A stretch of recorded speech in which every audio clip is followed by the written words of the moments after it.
সুপ্রিয় শিক্ষার্থী বন্ধুরা, আমার এই ভিডিওটিতে আজকে আমি বুয়েট ভর্তি পরীক্ষায় আসা 24-25 শিক্ষাবর্ষের রিটেন কোশ্চেনের একটি ম্যাট্রিক্সের প্রবলেম সলিউশন করে দেখাবো। প্রবলেমটি দেখে মনে হতে পারে প্রবলেমটি অত্যন্ত জটিল একটি প্রশ্ন, কিন্তু আসলে একটু যদি বুদ্ধি খাটিয়ে আর একটু সাহস নিয়ে যদি সলিউশন করা যায় তাহলে আসলে প্রবলেমটি অনেক সহজ। তাহলে চলো শুরু করা যাক এই প্রবলেমের সলিউশন। এই প্রবলেমটিতে বলা হয়েছে একটি ম্যাট্রিক্স, যেখানে এই ম্যাট্রিক্স নির্ণয় করতে বলা হয়েছে এবং বলা হয়েছে যা নিচের XYZ যুক্ত পদযুক্ত ম্যাট্রিক্সের জন্য সত্য।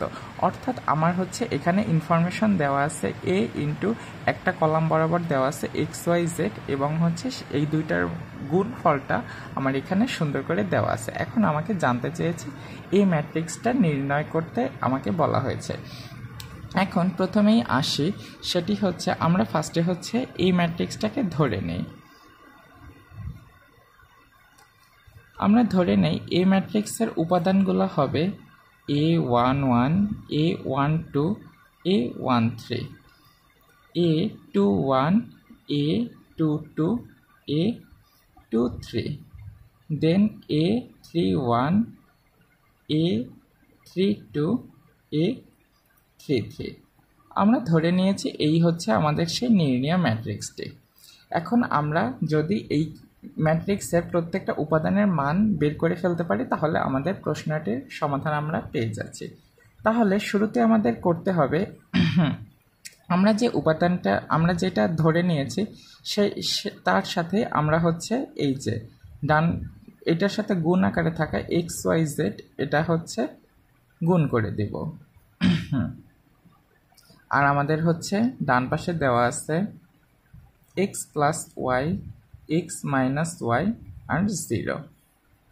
এখন আমাদের করণীয় কাজটা হবে এই ম্যাট্রিক্সের সাথে এই ম্যাট্রিক্সটাকে গুণ করে ফেলা। তাহলে আমরা গুণ করে দেখি কি আসে রেজাল্টটা।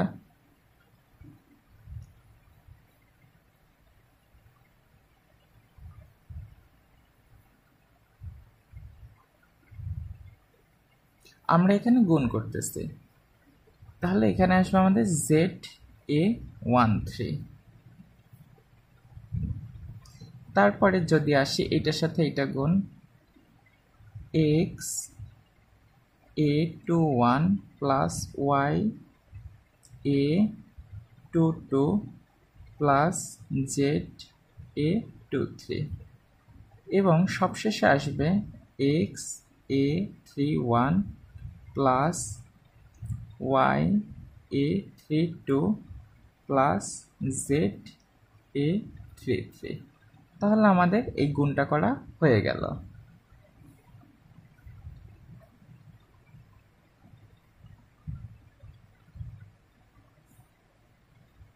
তাহলে আমাদের প্রশ্ন মতে আমরা বলতে পারি প্রশ্ন মতে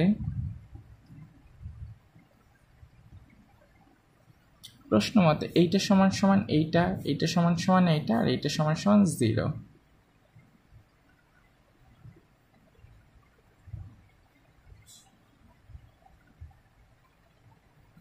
is equal to x plus y, XA21 plus YA22 plus ZA23 is equal to x minus y এবং সবশেষে XA31 plus YA32 plus ZA33 is equal to 0। এখন আমরা যদি এইখানে যদি এখন আমাদের গিয়ে আমরা যদি কোনোভাবে এই মানগুলাই বের করতে পারি A11, A12, A13 এই মানগুলাই যদি আমরা কোনোভাবে বের করে ফেলতে পারি তাহলে আমাদের এই কোশ্চেনের সলিউশন হয়ে যাচ্ছে। তাহলে আমরা এটা কিভাবে বের করতে পারি? আমরা এখানে দেখতে পাচ্ছি উভয় পক্ষেই x আছে।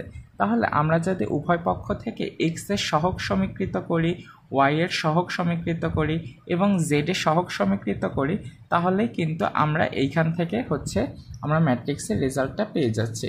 তাহলে আমরা খেয়াল করি, আমরা এখানে করব সহগ সমীকৃত করে পাই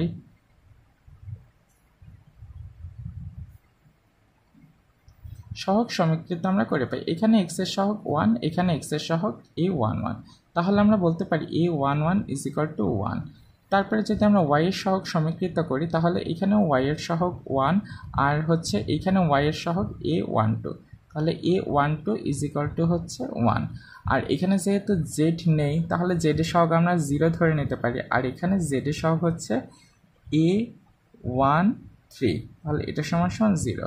সিমিলার ওয়েতে আমরাও এইখানে হচ্ছে সহগ সমীকৃত করে পাই a21 is equal to 1, a22 is equal to -1, a23 is equal to 0. Finally, a31 is equal to 0, a32 is equal to 0, and finally a33 is equal to 0. তাহলে আমাদের এখন যেহেতু আমরা এখানে a11 12 13 a21 22 23 a31 32 33 মানগুলো যেহেতু পেয়ে গিয়েছি, তাহলে আমরা প্রথমে যে ধরে নিয়েছিলাম যে আমাদের নির্ণয় ম্যাট্রিক্স হতে পারে এটা, তাহলে আমরা যদি মানগুলো এখানে বসাই দিই তাহলে আমাদের এর মানটা বের হয়ে যাবে। তাহলে আমরা ফাইনালি লিখতে পারি অতএব a ইজ ইকুয়াল 1 1 0 1 -1 0 0 0 0। এটাই হচ্ছে আমাদের সেই নির্ণয় ম্যাট্রিক্স এবং অ্যান্সার। কোশ্চেনটি দেখে প্রথমে খুবই কঠিন মনে হলেও পরে কিন্তু এটা সলিউশন করতে গিয়ে দেখা গেল যে এটা আসলে তেমন কঠিন না, জাস্ট একটু ব্রেনটা খাটালে আমাদের এটার সলিউশনটা করা সহজ। এবং এই প্রশ্নটি এসেছিল বুয়েট ভর্তি পরীক্ষার 24-25 সেশনে। আশা করি এইভাবে একটু বুদ্ধি খাটিয়ে ম্যাথগুলো সলভ করার ট্রাই করলে খুব সহজেই আমরা এই প্রবলেমগুলো সলভ করতে পারলো। সকলের জন্য শুভকামনা রইল।